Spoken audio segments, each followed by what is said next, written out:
Baik, Assalamualaikum warahmatullahi wabarakatuh. Perkenalkan, nama saya Cinta Monika.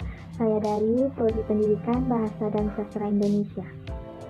Pada kesempatan kali ini, saya akan menceritakan sebuah cerita yang berada di kampung saya, yaitu di daerah Kabupaten Solok Selatan. Yang mana di daerah Kabupaten Solok Selatan terdapat sebuah cerita yang tidak asing lagi.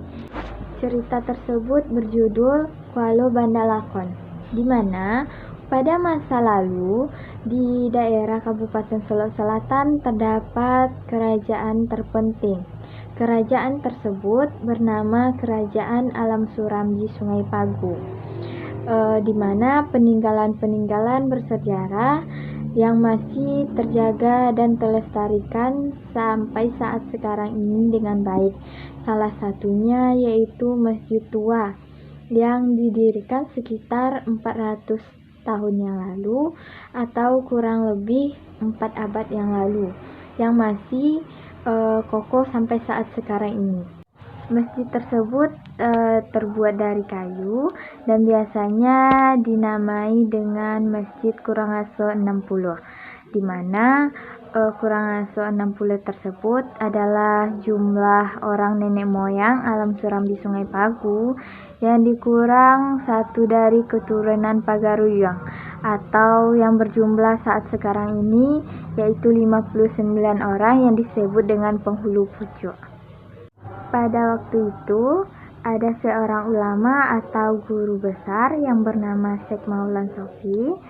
Konon ketika beliau dilahirkan ada tanda-tanda kesaktian yang terjadi, seperti bayi beliau diletakkan waktu lahir di lantai rumah, akan tetapi lantai tersebut patah seakan-akan menolak berat badan bayi tersebut terlalu berat.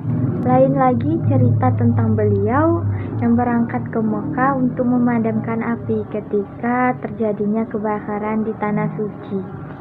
Pada waktu itu, hari Jumat, sebelum melakukan sholat Jumat, Maulan Sofi memotong rambutnya dan membersihkan dirinya sebelum melaksanakan sholat Jumat yang merupakan salah satu sunnah Rasul, di mana Syekh Maulana Sofi pergi mencukur atau memotong rambutnya ke sebelah masjid tersebut.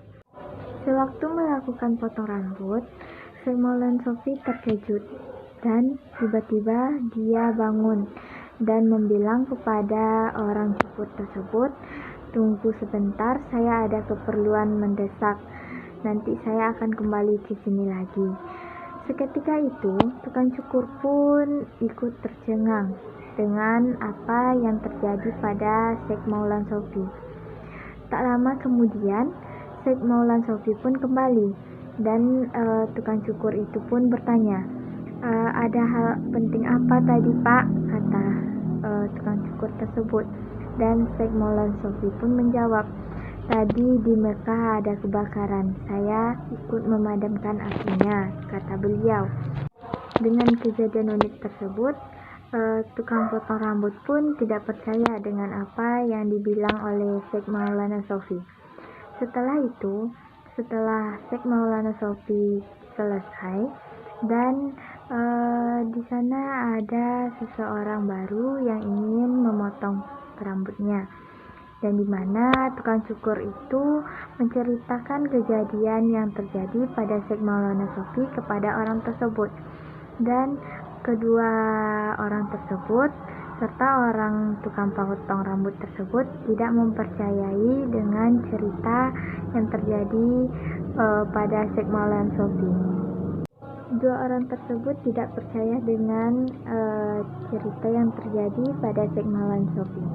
Mereka pun tertawa dan sambil berkata, "Mana mungkin ke Mekah hanya bolak-balik 2 jam dengan berjalan kaki," dan mereka tidak percaya akan hal itu.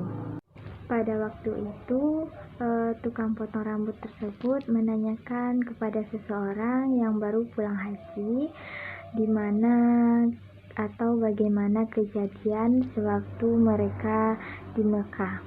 Apakah ada kejadian yang telah diceritakan oleh Syekh Maulana Sofi pada saat itu. Ternyata orang tersebut memang mengatakan bahwa pada saat itu di Mekah terjadi kebakaran, dan orang tersebut mengatakan bahwa ada seorang para ulama atau Syekh Maulana Sofi tersebut membantu memadamkan api di Mekah tersebut. Semenjak itu, masyarakat Alam Suram di Sungai Pagu meyakini ajaran Islam yang disiarkan oleh Syekh Maulana Sofi dan menganggapnya bahwa Syekh Maulana Sofi tersebut seorang ulama yang benar-benar memiliki kesaktian yang sangat luar biasa. Pada saat itu juga ajaran Islam yang disiarkan oleh Syekh Maulana Sofi berkembang dengan pesat dan menyebar sangat luas. Baiklah, sekian yang dapat saya ceritakan tentang cerita yang berada di kampung saya, yaitu di daerah Kabupaten Solok Selatan. Kurang lebih saya mohon maaf. Assalamualaikum warahmatullahi wabarakatuh.